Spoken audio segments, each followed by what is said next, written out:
Okay, whatever. Power dynamics constantly surround us. But is it really in our nature to use and manipulate others for personal gain?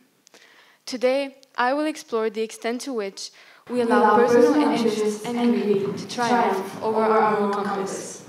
Simply put, when you first get access to power, you're more likely to prioritize other people's needs and act in a selfless way.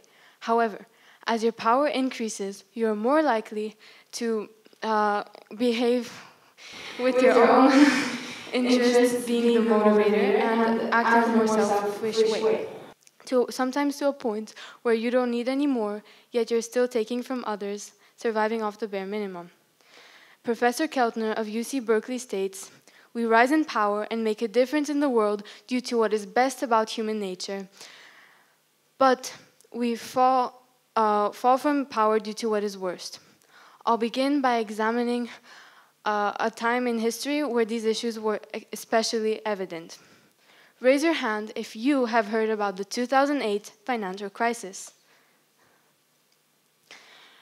This is a prime example of what we're talking about today, human nature in full form.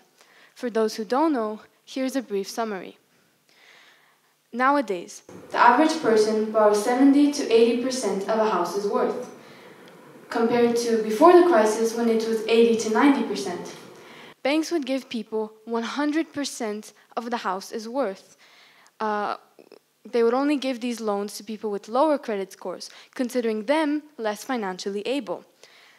This system was seen by borrowers as a selfless act, making home ownership more accessible. However, it led to issues, as those borrowing more than the house's value simply didn't earn enough to pay back their mortgages. Overall, bankers and governments pressured financially unstable people into taking loans too high, driven by self-interest and greed. These mortgages were designed to fail so that bankers could earn off of them, essentially causing the major widespread economic disaster. Between October of 2008 and April of 2009, almost 5 million Americans lost their job. Furthermore, it took till 2014 for all the jobs lost during the recession to become employed again. The poverty rate had risen by a staggering 10% within just 2 years. And because the US holds such a substantial place in the global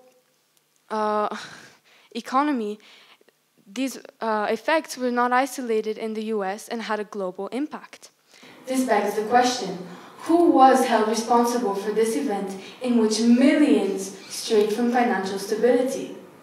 The 2008 financial crisis saw no Wall Street CEOs, bankers, or government officials jailed. So, how does this connect to human nature?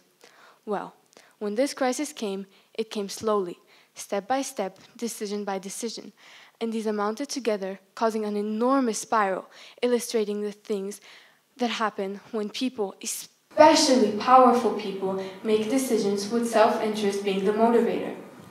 As your blood pressure begins to increase, not to worry.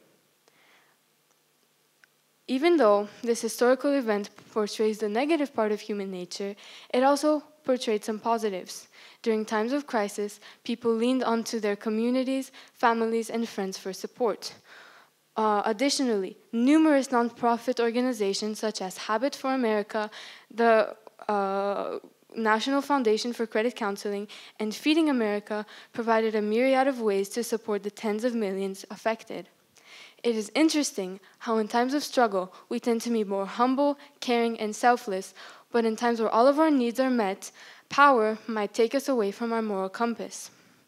Moreover, research has shown that individuals in positions of power or with the perception of having more power over others are more likely to prioritize their own interests and exhibit behaviors associated with self-interest and dominance. For example, an experiment was done at UC Berkeley by Professor Keltner called the Cookie Monster Study. Overall, 3 people were put into a group drafting a document about social issues. Randomly, one person was given a role of power. Afterwards, the 3 people were given 5 cookies. Surprisingly, the person with the most powerful role ate the most amount of cookies, chewing with an open mouth, crumbs everywhere, and lip smacking.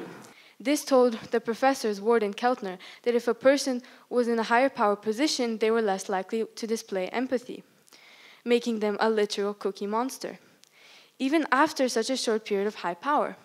The same theory can be applied to, for example, politicians, except this time, instead of some cookies in half an hour, much more power is exerted upon them for years on end.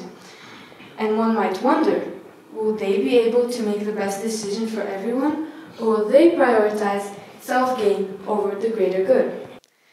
It is easy for us to sit in this room and judge all of these people for their decisions when we ourselves are not currently in a difficult situation. But when we are forced to make a decision, will we choose our own benefit at the expense of others, or do we choose to care and share for a person other than ourselves? Let me try to illustrate this point with a short experiment from the audience. May I please have one person here on stage?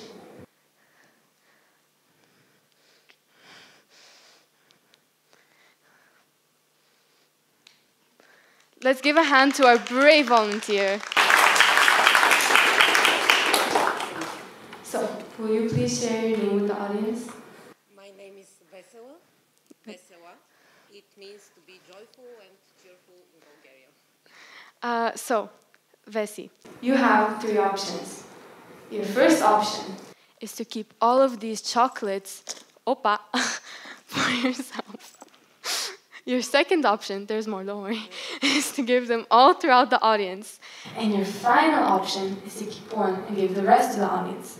But before Vesi gives her answer, let's take a moment to reflect as an audience. Raise your hand if you would keep all of these chocolates. Raise your hand if you would give all of them away. And now raise your hand if you would keep one and give the rest to the audience. Wow. So, what's your choice? Yes, I think number 3 is Okay. the best to keep one and give the other. Thank you very much. Yes?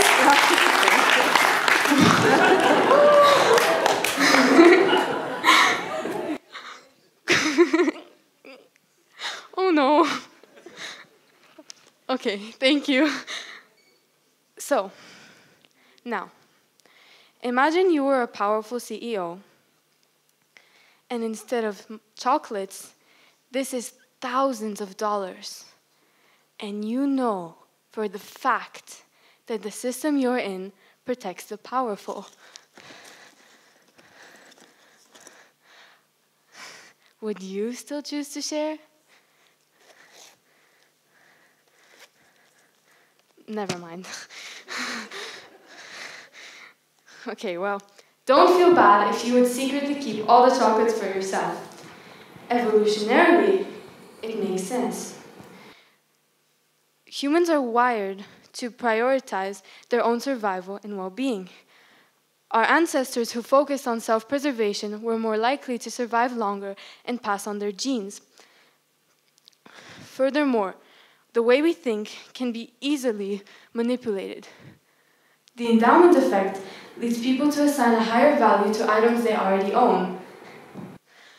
And Vesi may feel a certain hesitation in giving them up as she feels a sense of ownership over them. However, social psychology also plays a significant role in shaping our decisions. Humans are social beings, and our behavior is heavily influenced by our expectations of our social groups. In situations like this, where there is social pressure, Vesi may want to conform to what she thinks the rest of the audience would do. Especially in AAS, when the phrase sharing is caring is the first value instilled upon us. In conclusion, it is crucial that all humans are aware of and consider our innate tendency to stray towards self-preservation, because awareness is power. Awareness gives us a choice, because every day you have power over someone and someone has power over you. Whether you're babysitting a 3-year-old, teaching in the classroom, or sitting in the audience thinking about how loud you will clap as I near the end of this talk. Choose to care about others, And to protect yourself from the negative part of human nature, use critical thinking and consider someone's interests when making a decision. On the other hand, if you're in power, try to be receptive to people's emotions with every decision you make. It is only through being united in caring for our families, our communities, and everyone around us that we can truly transcend this power game of survival and truly thrive together. But in the end, why would you listen to me about values and honesty? I scripted the entire chocolate experiment to get you to believe what I want. Thank you.